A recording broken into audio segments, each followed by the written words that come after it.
Hello everyone, and welcome back.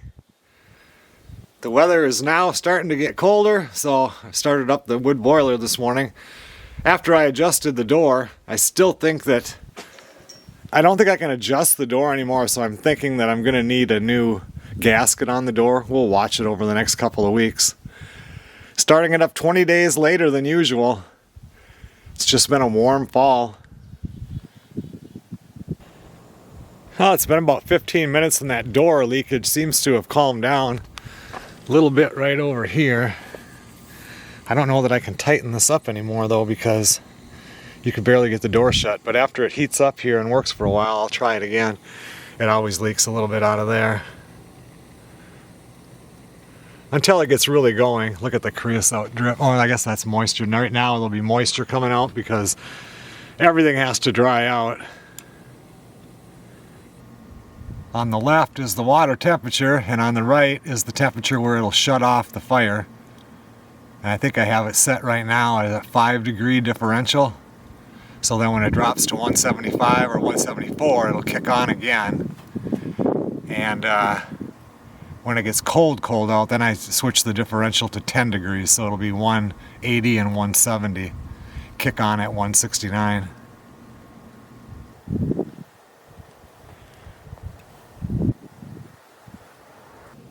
I added in 2 gallons of water because when we moved that furnace in the back of the workshop building, I lost a little bit. And that's about where you want it, because as it heats up, this thing will rise as the water expands. If you fill it up to full and fire it up, it'll bubble, it'll just come right out the top.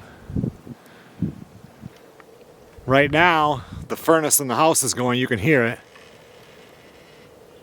And as soon as that gets up past 140 degrees, then the furnace won't kick on anymore. The blower will kick on and it'll just pull heat from the boiler, and that's what heats the house, the workshop building, and the guest house.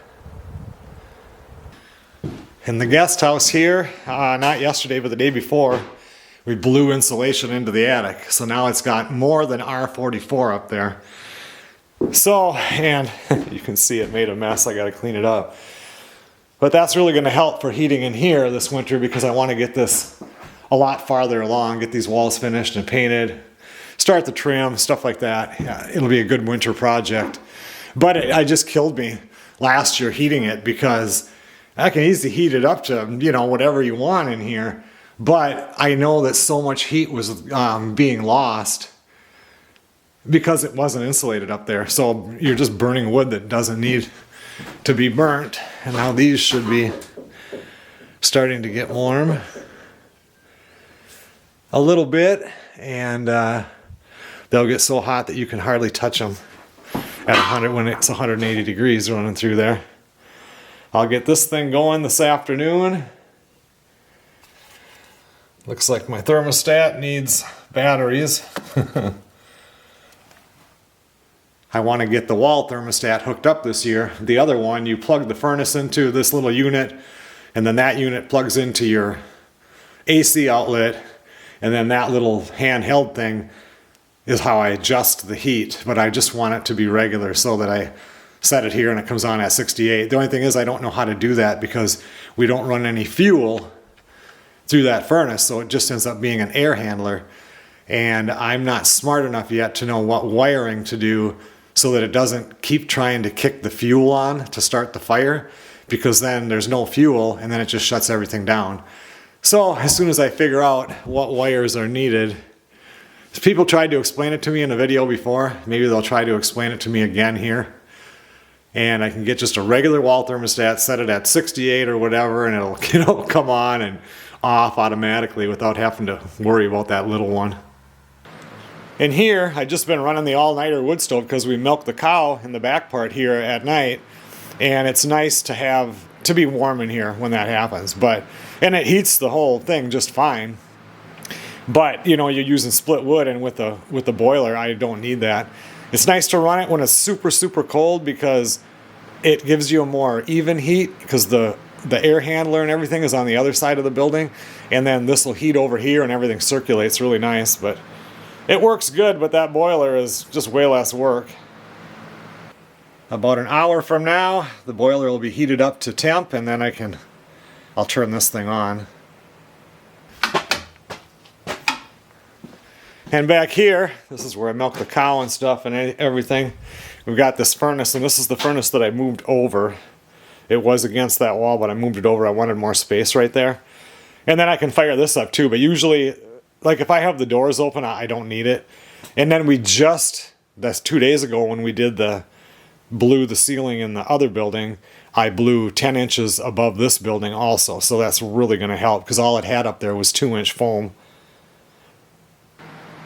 Now these videos right now that I'm putting up are a little bit out of sequence because we had deer camp, and then there's another deer camp, and then we just had Zachary's up there right now, and there's trees down. One landed on top of the outhouse and put a hole in the roof of it, so I'm going to need to probably shoot up there and fix that. He's got it cut down off of the outhouse, but I'm probably going to want to go up there and patch that hole unless he gets it or whatever. We'll see. I'll talk to him later today. Today we're supposed to get a possible 1 inch of snow. Tomorrow I think the high is 40. Then it's going to start getting quite a bit colder, but I doubt that this snow is going to stick around. Tonight the winds are going to start howling, and they're supposed to be gusting up over 30 miles an hour. I have another 12-cord semi-load of wood coming. Supposed to have already been here, but then we got rain, and then we waited a couple days, then we got more rain, so maybe later this week. I'm not sure what day he's going to haul it out here, but then I'll get cutting on that because I need more wood than what I've got cut right now to make it through the winter. Well, we're about an hour into it. It's up to 169 degrees, so another 12 degrees it'll shut off. It'll shut off when it clicks to 181. And then I'll load it up again with wood. I mean, I'm burning some pretty crappy wood here. It's this old pine that blew down in the front yard, and some of this slab wood. And then I had a few pieces here that were of maple that I put in there. The maple burned a lot cleaner than that pine or that slab wood.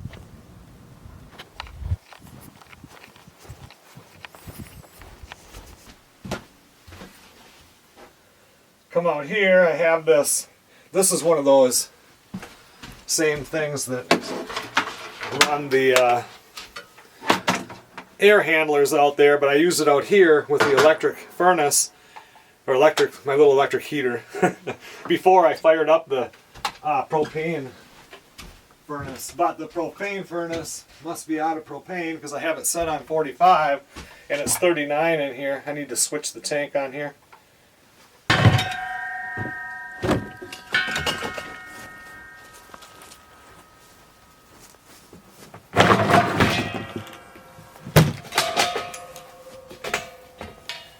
Both of those are full.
Yep, everything's working good now. Well, now I set this to turn on at 62 and shut off at 68. Even though this was out in the fish house, so it's saying it's only 49 in here. And it's 59, but now I'm going to plug that in and the air handler should pop right on.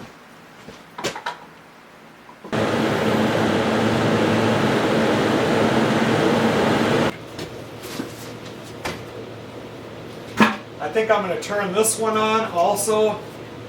I don't need it, but I'm trying to burn a lot of wood today, and the more air, it's heating up, and you know, the water going through here and everything will make it burn more wood, because I need to get, the trick to your wood boiler is getting a really good set of coals in there. So if tomorrow, if it gets to 40, I think tomorrow is going to be 40, and then we're going to be down in the low 30s and getting down into the teens and 20s at night. But it takes a long time to make up that differential, and your fire can go out. So the first day, you want to burn that thing hard all day, so you get some good hardwood in there besides that pine that I put in there. So we get some really good coals, and then it can sit there and it'll just, you know, smolder away or whatever for a half hour or an hour or whatever, and then kick on, and it won't have any trouble starting.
It's going to be so nice now that this is all insulated.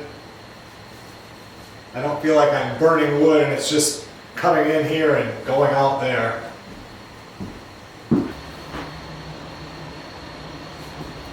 That one there needs to get a grate over it so I can turn it down a little bit. It blows out quite hard in here, and this is just a small room.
Well, it's been about 5 hours now.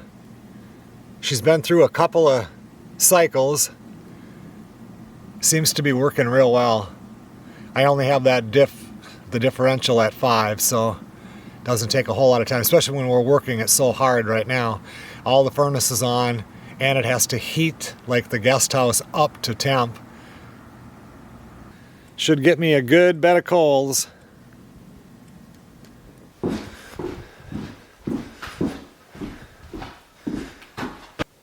Yep, this thing is working good too. I don't have it turned up very high. I have the workshop turned up a lot higher.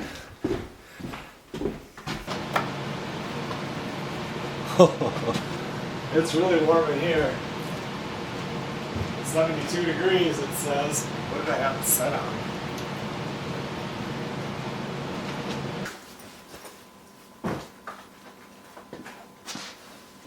Oh, I thought I would go over just a few questions that I'll get on the boiler during this video. I'll probably have to do another question and answer afterwards, but I posted a picture today of it boiling, of it burning, the boiler, on the community Facebook page, and I get a couple of those questions right here, so I thought I'm going to go ahead and talk about them quick in this video.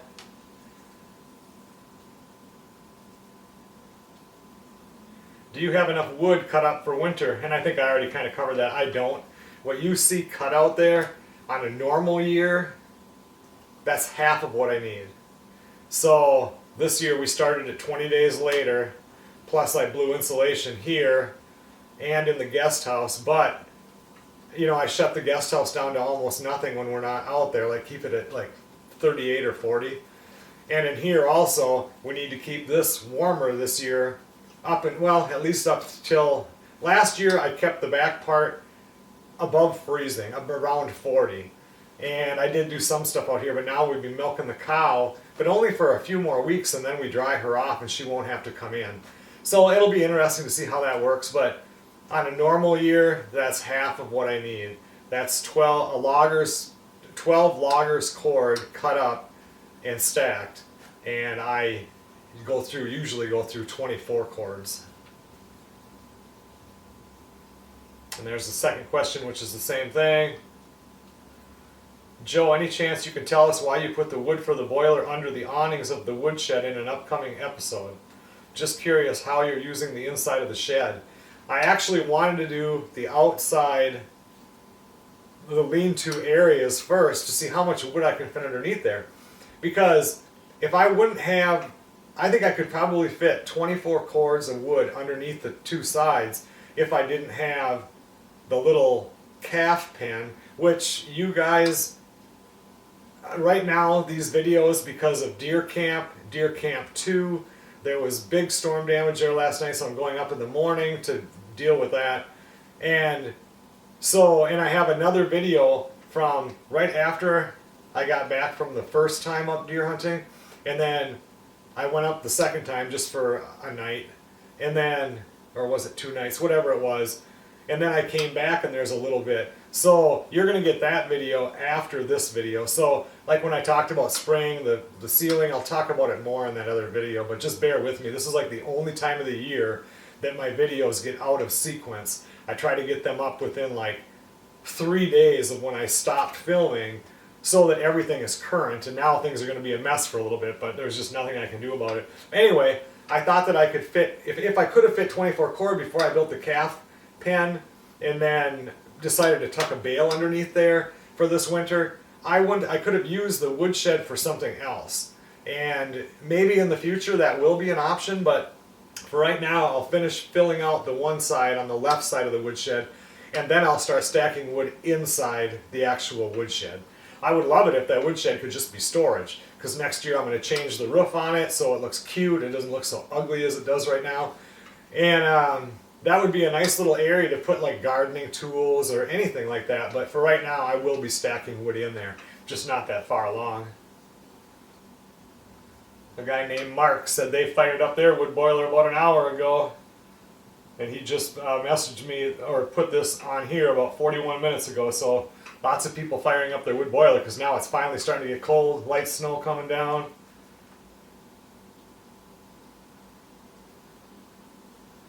Would you ever enclose that into a building and just not in the open? I can't do it. At first I thought about it, like I could have built the woodshed and come all the way over the whole thing and you could enclose it, but when you open that up, so much smoke comes out that if it was in a totally enclosed building with just the stack going through, so you know you're filling up a wood, just like a wood stove like this one, but you can't. I would love that. Go in there. The boiler itself would keep it warm kind of in there, but you open that door and all that smoke comes out, and then where the damper is, there's always a little bit of smoke when it's on its burn cycle, especially in the beginning with new wood, and there's smoke leaking out. So that whatever it was, that whole building would be completely full of smoke. And then I thought, okay, well I could extend the roof to come over, so just that there's something over it. The problem with that is it would have to be tall enough because I need to push snow all the way through there. I go between the woodshed and the wood boiler, and then the wood boiler, and now the row of round bales that used to be the garden would, and I push that snow back into the field, because when we get a lot of snow, like last year, you can't really even consider that. We had almost no snow. But on normal years, I think I pushed that snow far enough, because when you push the snow and then the sun comes out and stuff, all that snow eventually gets hard, and you can't keep pushing the same pile back and back farther without ramming the tractor into it. So you push it as far as you can, you think you need, and then the next batch you like push against it and push against it, and pretty soon you're working your way back this way and spring comes. Well, I need to be able to push through there, and I wouldn't be able to if I had that roof going over the top, unless it was super tall, which might look super stupid, you know? That's all of them that were on here, and that's some of the normal questions. The other one that I always get is, do I think we save money having the wood boiler? A lot of people, you know, are automatically against it because of how much time I've got to put into it and effort cutting the wood. I don't mind that. My time is free time in my own mind, because what else am I going to do? Sit on the couch? You know, I don't do good with that. So I enjoy that whole part of it. But as far as saving money, we were spending exactly the same amount of money, almost to the dollar, that we were spending prior to getting the wood boiler heating the house. But that same amount of money that we spend on heating now heats the house hot water for it'll be like 6 months this year that it runs, 5 or 6 months because we started late. Heats the workshop, the back of the workshop, and the guest house. So if you look at it that way, I'm spending the same amount, but we're heating 3 buildings and the hot water in the house. So there's no way that I could afford to have, we would have to do propane. Now we have fuel oil in the house, but now if I were to hook up any of those 2 furnaces in the guest house or in the workshop back part, those are both set up so they could be run on propane. I would have to fill up the propane tanks, or one big tank for both buildings, and I don't think I could afford that, filling that up every year over and over again. So this is the only route that we could really afford to heat all the buildings. And winter is so long in Minnesota, if you don't have somewhere, if you're not the type that can just sit on the couch and watch TV, you need to have buildings that are heated so you can get out and do something, or else winter is long and boring and can get depressing. If you keep yourself busy doing things, which I like to do, you know, I want to get some stuff done in the workshop this year, and you know, and I want to work in the guest house, and we have plans for that guest house once it gets done. So yeah, for us it saved us a lot of money for the lifestyle that we want to live.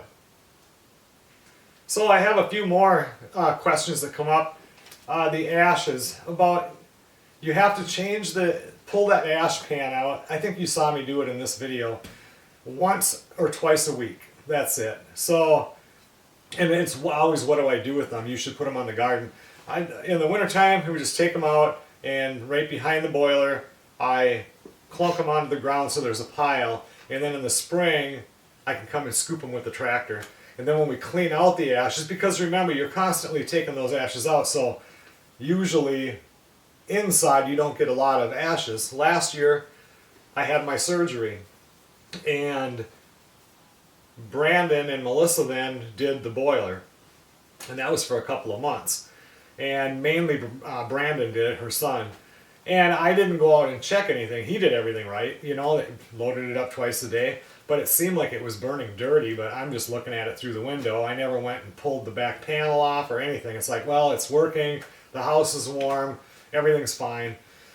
Well, come to find out that in the back, I did show a clip of that when I turned it on. Remember when it went clink, and those 2 like door little round discs went up, and then the fan can suck air and blows it under the fire, and I think the other one blows some over the top of the fire, or I don't know what that is, secondary burning.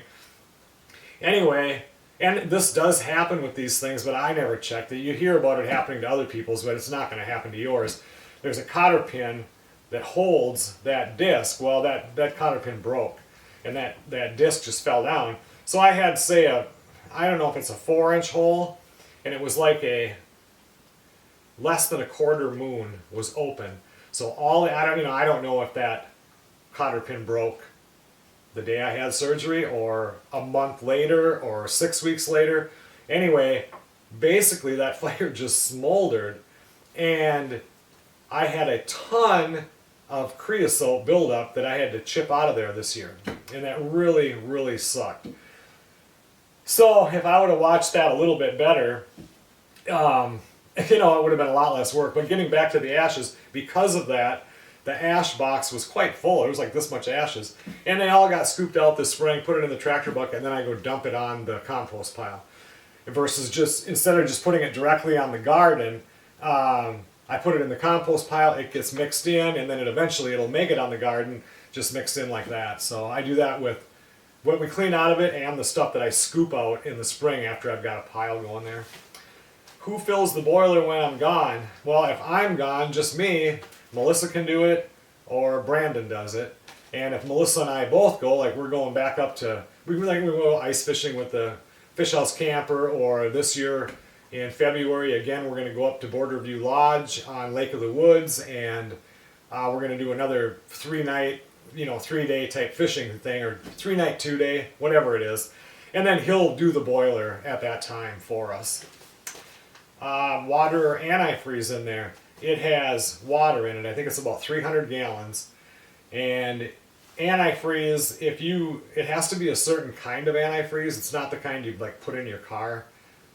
Whatever it is. I looked at it. It's expensive. You're thousands of dollars to fill that thing up, and it's really not needed. The water goes in there, and the boiler keeps it warm. Makes it hot, and then the air handler. It looks like a car radiator. Works kind of like your A coil for your air conditioner. Blows the house air or building air through that, which is heated up because it's just like a radiator with the boiler water. Well, I guess these two kind of go together. What if the boiler goes out?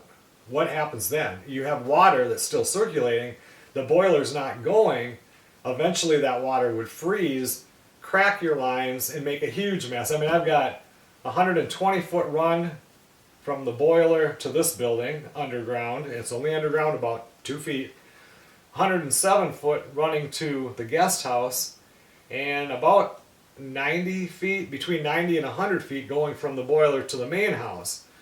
That's a lot of water running all the time, but there's an aquastat on the furnace in the house. And I have one for back here too, in case we ever hooked up propane for backup, but I don't see that happening anytime soon. And anyway, so when the water level in the boiler drops below 140 degrees, it tells the furnace, okay, now when the house needs heat, you need to click on, and it'll just burn the fuel oil. Well, and that's what we've been doing for the last month. Whenever the house needs heat, the furnace just comes on regular, like we didn't even have a boiler. But the water, all that 300 gallons is still circulating. And that water is circulating through, eventually, each one of there's 3 zones, this building, guest house, and the house, but they all go back to the same water tank. So it's all the same water. And all of that circulates through the house, and the house furnace is going to keep the house warm, so then that water is heated up, so the water that's going through all of the pipes is 70 degrees, whatever the house is set at. So there's never any problem. I mean, so if, it hits the fan and there's no heat in the house and there's boiler's not going, well, everything's going to freeze up, but who cares? That's over then. So that's the backup. You never have to worry about that at all. So, okay, best wood to burn. Up here, our options are birch and maple, like paper birch, hard maple, oak. You can get red oak or white oak sometimes. And then there's ash. The first load that I got was birch. I loved burning birch. It's a nice size, easy to work with. The problem with birch is when you get your pile, you've got to get that pile cut up. And if you have to split, you've got to get yourself split, because 1 year later, that birch is starting to rot inside of itself because of that oils in the bark. Doesn't let the moisture out. So you've got to be on it, or it's going to start getting punky. The other thing is, when you put birch into the boiler, the initial burn, when it starts up, it has to burn all of that birch bark off, and that is some black smoke. So which I don't care. But when it goes up and the air is heavy and it lays down all over everything, then it kind of sucks, So I would get birch again, but if there's other stuff available, I don't. And then maple, I would say that hard maple is probably your best bet. That stuff you've got, you can cut it up. You don't have to cut it up the first year. Dries pretty fast. Birch dries pretty fast too once it's cut. Burns nice, burns hot, burns pretty clean, smells good when it burns, just like birch smells pretty good when it burns. Oak, I have that load of oak out there. Oak is fine. It burns nice, good BTUs, but it takes a long time to dry. A long time. And that's one thing with me. The best wood to burn in there would be dried for 2 years. And even probably 3 years if it was oak, because oak just takes forever. And I can only get up to like 1 year or 1.5 years. The first year I was burning green oak in there, and it burned it fine, but you're burning more wood because you're getting the same amount of BTUs out of a wet piece of wood versus a dry piece of wood, the end BTUs. But you are using some of those BTUs, and I think it's like, 26% or whatever. It's a little under a third to burn the steam out of that wood. So let's just say it was a third. You are burning a third more wood of your log than you would be to get the same amount of heat as you would be if it was a dry log. Hopefully that all makes sense. The other thing with oak is it's heavy. Some of the pieces are big and they're hard to handle. You guys have watched me out there. You have to split so much of that and everything. The other one that you can get up here is ash. My next load that I have coming is ash. And it does create more ash, but that ash burns down in the boiler. The only thing is with ash, which ash you can burn wet. It's the one kind of wood one of the kind of wood you can burn wet and get a lot of BTUs, and you're not using up that third of the log getting the moisture out.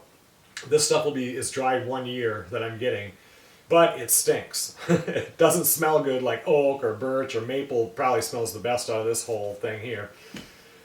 But for me now, also size-wise, after this is the third season starting today, I've learned that before it was like, yeah, get that oak in here, let's get that wood in here.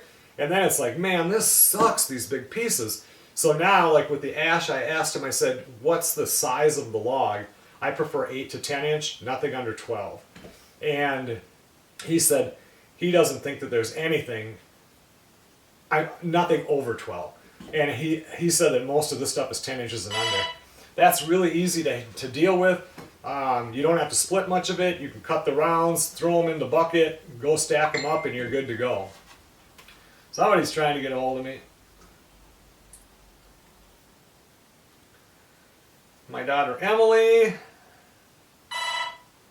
and Melissa, and that was George. I just sent George pictures of the tree that fell on the outhouse up north. So, in case he wants to go back up to his cabin, I mean, he's on the same lake. So, okay, that took care of the wood. So, like I said, I think my favorite after using all of these kinds of wood is probably maple, just as far as easy to handle, dries fast, smells good. Any of them is good, but maple is probably the easiest to work with. How many times do I have to fill the boiler? In the shoulder season, when it's still getting into the 40s, almost 50, and at night, maybe 30, 32, I can load that thing up so I am only filling it one time a day. Once you get a good bed of coals and everything is warmed up, it'll burn a 24-hour burn. When you get into the colder months, when I switch it to a 10-degree differential, so we're talking teens, single digits at night, below 30 during the day, and even when you're getting down, even in 10 below zero or whatever, and you're not getting into the teens, you have to fill it 2 times a day. If you get really super cold in like January, where you are 20 to 30 below zero, and it's not getting above zero, I can still fill it 2 times a day. If it gets windy out, wind sucks everything out of everything. I mean, that's a 1942 house, so even though I don't feel any drafts in there, I'm sure there's drafts. And then I will fill it 3 times. Like I'll fill it in the morning and then fill it at night, but I might go out at about 4 o'clock and check it just to see and throw in 5 or 6 pieces of wood and then fill it at 9:30 at night, and then it'll go all night until I fill it up again at like 6 o'clock in the morning. So usually it's 2 times a day. And then, but like I said, the shoulder season now until it gets cold, and then again March, April, we you could get back down to 1 time a day. And usually I start that thing on Halloween. Today is 20 days, it's the 20th, so we're about 20 days later because it was warmer. And I shut it down that first week in May because we go opening fishing. It's like the second weekend in May, and I like it shut off before then. And then the all-nighter versus the wood boiler for in here, because we talked about this a little bit before. This will keep it warm in here, but you got to chunk the wood in. And the only thing different with it, like when the wood boiler is going, it's just like forced air. You get that, but you don't get, like when you come in here and I sit in this chair, and those of you that have a wood stove will know exactly what I mean. Like, you don't even know the stove is going, but you're sitting here and you can feel the warmth of the stove right here. It's a different feeling. There's just a different feeling with a wood stove like this versus a furnace in your house. So that's about the only difference. That thing burns a lot of wood though, to keeping this, when it's cold out, you got to really keep that thing going full to keep this whole building warm. And the other thing is, that's what it was going to be, I was going to talk about. Yeah. Also, if I have a project to do here, and say it's Saturday morning and I'm going to come out here and I have to build Melissa a cheese press. So, and I've got the parts for it now. I just have to come out here and do the wood part and put everything together, build it. But if I wanted to, if it was 20 below zero outside and I come from the house, I got to come out here in the morning, start that stove, run it wide open for a little bit to get some good coals going, fill it full of wood, still run the draft on the bottom open full, and the damper like halfway, so we're still getting good solid heat. So it's going to take 4 hours to get it heated up to 45 or 50 degrees in here. So I lost all that time. Where with the wood boiler, if I want to come out here and do something, I just walk out of the house, which is 70 degrees, and I walk in here, and even if I have it set on 50 degrees, I turn that thing up to 70 degrees, and in 1 hour it's 70 degrees in here. So there's a big time savings having the wood boiler versus the all-nighter. Okay everyone, well thanks a lot for watching. The wood boiler is fired up for the season. And I got to go over, I can't zip this coat now, I got it last year. It just comes right apart. So I gotta get a new one. I keep forgetting I have to button it up. Boiler is going for the season. I went through some of the questions that people asked. If you want to leave other questions you have in the comments on this video, I will go ahead and do another video in a little while and answer those questions. It's still snowing out there. They said we might get up to 1 inch today. I don't think so. In the morning I'm going to leave early if the roads aren't snowy and head up to the tent. Zachary's up there right now. I think he's in a deer stand right now after cutting those trees. And he'll be there overnight tonight, but he has to leave in the morning by 9 o'clock, I think it is. So I'll get up there and the stove will have been going and everything will be nice and warm. So it's going to be awesome. Shut some lights off here. I will be out here in 3 hours to milk out Mesa.